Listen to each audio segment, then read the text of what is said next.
Here we're just going to combine matrix transformations with our vector equations of our lines. So we need a couple of things. We need to know a general formula for a point on the line, and we need to know the matrix for this reflection. Okay. Now, reflection in the plane y equals 0, that's everywhere where y equals 0. So imagine on our axes y is 0 in kind of this plane where the x and z axes are. Yeah. So you will, I use this term because that's the one that your book used, so you also might see it referred to as the xz plane. Okay? As the x and z can take any form, but the y coordinate's only 0. Well, what happens on this plane, points on the x and y axis are on the plane of reflection. So say we call our transformation matrix M. Okay. Points in the x and z axes are not going to change. Yeah? That point there, 1 is going to stay, that point there is going to change. The point on the y-axis, 1, 0, 0, 1, 0, is going to get reflected, and that's going to get reflected to the other side, so it's now going to be at the point -1 instead. So it's going to be 0, -1, 0.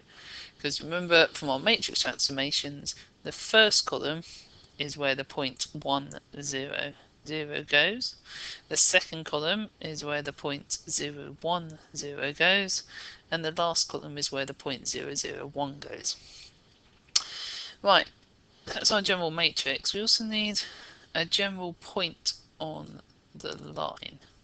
Now, all points on the line would fit the line equation, so they will have x coordinate of the form 2 plus 0 lambda, y coordinate of the form 3 plus 2 lambda, and z coordinate of the form -1 take away lambda.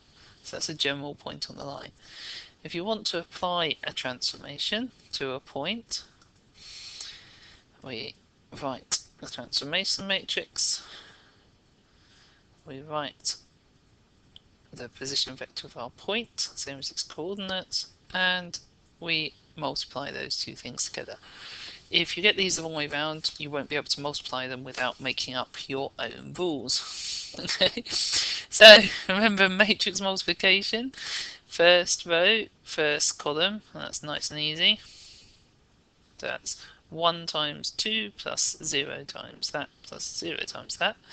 Next one, again going to be easy, we've got 0 times 2, -1 times 3 plus 2 lambda, and then 0. Then we get 0 times 2, 0 times 3 plus 2 lambda, and 1 times -1, negative lambda. So this is now where the image of our point has gone. So that was our general point on the line. That's its image. And now we can just put that back into the form of a line, vector equation of a line.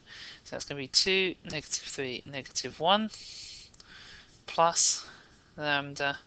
Now we've got no lambdas in the x direction, -2 y, -1 in z. So just splitting that back up again. So this is the image of the line.